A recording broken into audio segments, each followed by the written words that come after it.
এবার কেয়ার হসপিটালে চিকিৎসারত অবস্থায় ইন্তেকাল করেছেন। ইন্না লিল্লাহি ওয়া ইন্না ইলাইহি রাজিউন। আল্লাহ রাব্বুল আলামিন ওনাকে বেহেশত নসিব করুক এবং ওনাকে বেহেশতের সর্বোচ্চ আসনে স্থান দিক। আল্লাহর কাছে আমরা এই দোয়া করি। কিন্তু আজকে যার সম্পর্কে কথা বলছেন সত্যিকার অর্থে মোবাইল বন্ধ করেন। ওনার সাথে আমি প্রায়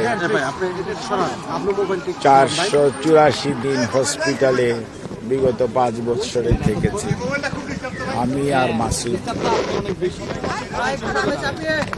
এবং উনি বাংলাদেশ জাতীয়তাবাদী দলের চেয়ারপারসন। উনি একজন সন্তানের মা, উনি একজন পরিবারের প্রধান, উনি দেশের সাবেক 3 বারের প্রধানমন্ত্রী। সর্বোপরি উনি একজন অভিভাবক।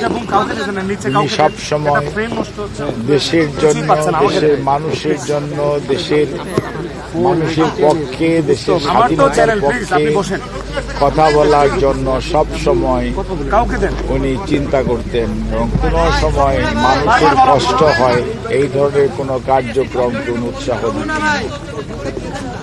এবং ওনার জ্যেষ্ঠ পুত্র বিএনপির ভারপ্রাপ্ত চেয়ারম্যান জনাব তারেক রহমান, উনি এখন দলের আজকে গণতন্ত্র পুনরুদ্ধারের 31 দফার কর্মসূচির মাধ্যমে বাংলাদেশের আজকে জাতীয় নেতা।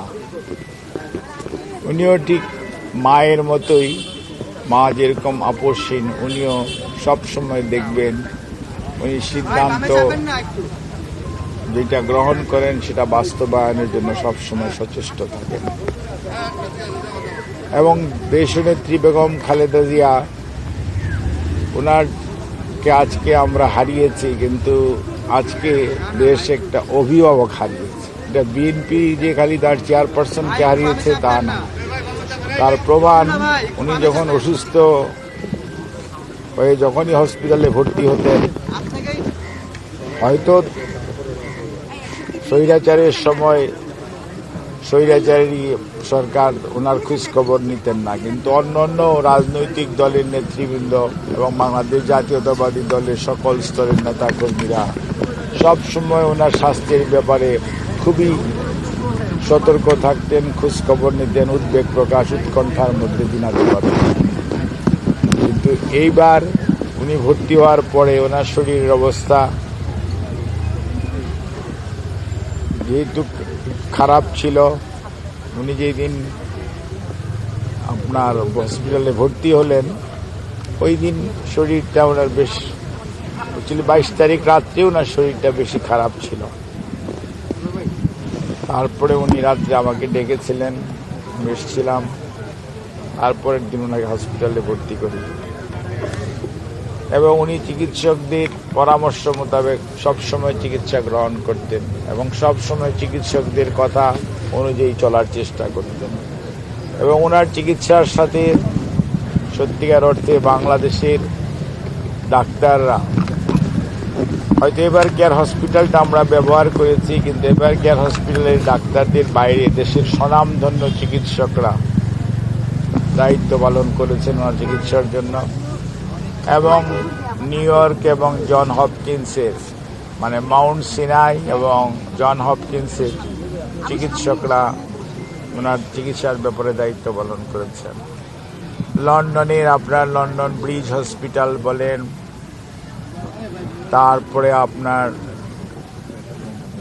লন্ডন ক্লিনিক বলেন, আর ক্যামব্রিজ ইউনিভার্সিটি হসপিটাল বলেন, ইনাদের স্বনামধন্য চিকিৎসকরা ওনার মেডিকেল বোর্ডের সদস্য ছিলেন।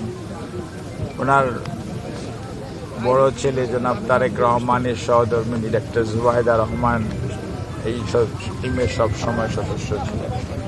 জনাব তারেক রহমান রাজনীতি নিয়ে অনেক ব্যস্ত থাকতেন, দল সংগঠিত করার জন্য দায়িত্ব পালন করেছেন, কিন্তু এর মাঝেও উনি ওনার মায়ের চিকিৎসার জন্য সার্বক্ষণিকভাবে মেডিকেল টিমের উপর যেমন নির্ভরশীল ছিলেন, দায়িত্ব দিয়েছিলেন, একইভাবে নিজেও প্রতিদিন মায়ের চিকিৎসা স্বাস্থ্যের সবসময় খোঁজ নিতেন এবং সবসময় উনি তদারকি করতেন যাতে কোনো অবস্থাতেই ওনার আম্মার চিকিৎসার কোনো ধরনের ব্যত্যয় না ঘটে এবং সর্বোচ্চটা করার জন্য চেষ্টা করতেন।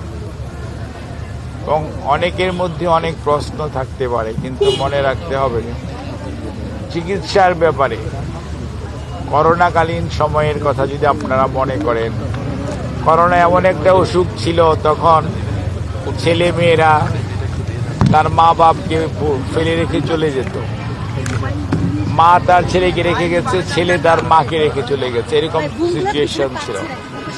ওই সময়ও কিন্তু দেশনেত্রী চিকিৎসার জন্য এই চিকিৎসকরা ওনার প্রতি যে মমত্ববোধ এবং আপনারাও সাংবাদিকরা যে আপনাদের যে উৎকণ্ঠা প্রকাশ করেছেন, প্রতিবার যখন অসুস্থ হয়েছে আপনাদের যে সহযোগিতা আমরা পেয়েছি সেইটি, এবং আজকেও আপনাদের যে ব্যাপক উৎকণ্ঠা এবং আপনাদের উপস্থিতি, এই জন্য সত্যি সত্যি আমি আমার নিজের পক্ষ থেকে, আমাদের দল জাতীয়তাবাদী দলের পক্ষ থেকে আপনাদেরকে কৃতজ্ঞতা জানাই।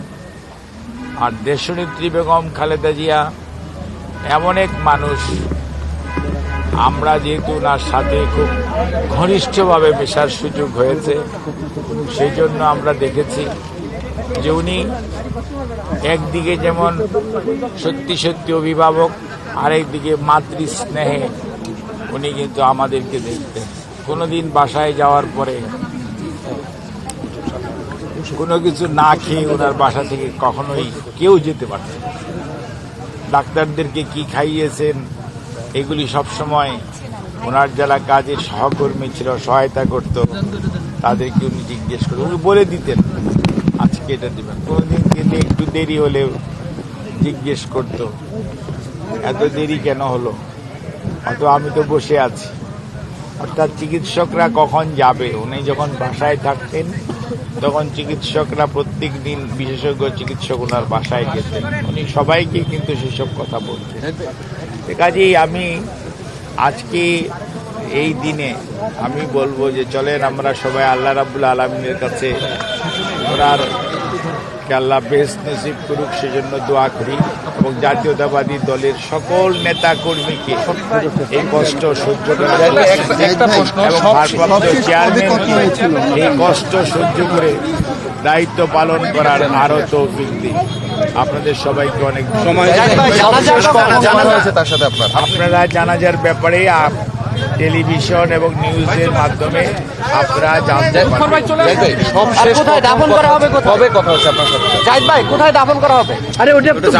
আপনাদের সবকিছুই জানানো হবে এবং কোনো জিনিসই বাইরে আপনি দীর্ঘদিন তার চিকিৎসার ব্যাপারে খোঁজ খবর রাখছেন এবং হাসপাতালে নেওয়ার পর থেকে আজ অবধি আপনি ছিলেন সেখানে, সবশেষ তার সাথে কবে কথা হয়েছে আপনার? আপনি যদি বলেন যে সবশেষ কবে মনে করেন, আপনার 1 ডিসেম্বরে ওনাকে প্রথম ডায়ালাইসিস স্টার্ট করা হয়েছে, তার পরবর্তীতে ওনাকে আপনার ইলেকট্রিভ ভেন্টিলেশনে নেওয়া হয়েছে, তারপরেও ওনার সাথে আমাদের কথা হয়েছে বা আমরা যখন ওনাকে ডেকেছি উনি আমাদের কথার জবাব দেওয়ার চেষ্টা করেছেন এবং রেসপন্স করার চেষ্টা করেছেন। কাজেই উনি রুগী হিসাবে আমরা ওনার সাথে, যেহেতু একজন মানুষ খুবই অসুস্থ, আমরা তো আর সবসময় ওনার সাথে কথা বলার চেষ্টা সবসময় করা ঠিক না, শারীরিক অবস্থার উপর নির্ভর করে। কোনো অবস্থাতেই আমরা ওনার রোগ বৃদ্ধি পাক এই ধরনের কোনো আচরণ কোনো চিকিৎসক করেন। কাজেই কবে কথা হয়েছে এরকম স্পেসিফিক্যালি বলার মতো আমার মানসিক অবস্থায় করে এই মুহূর্তে নেই।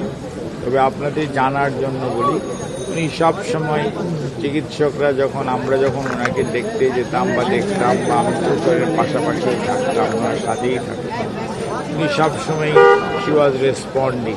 অর্থাৎ ওনাকে যদি জিজ্ঞেস করা হতো বা কথা বলার জন্য বলা হতো অথবা ওনাকে বিভিন্ন প্রশ্ন করা হতো, প্রত্যেকটিরই উত্তর দেওয়ার চেষ্টা করতেন। জাহিদ ভাই লাস্টে একটা প্রশ্ন, ওনার সঙ্গে যে আপনার স্মৃতিগুলো রয়েছে ওখানে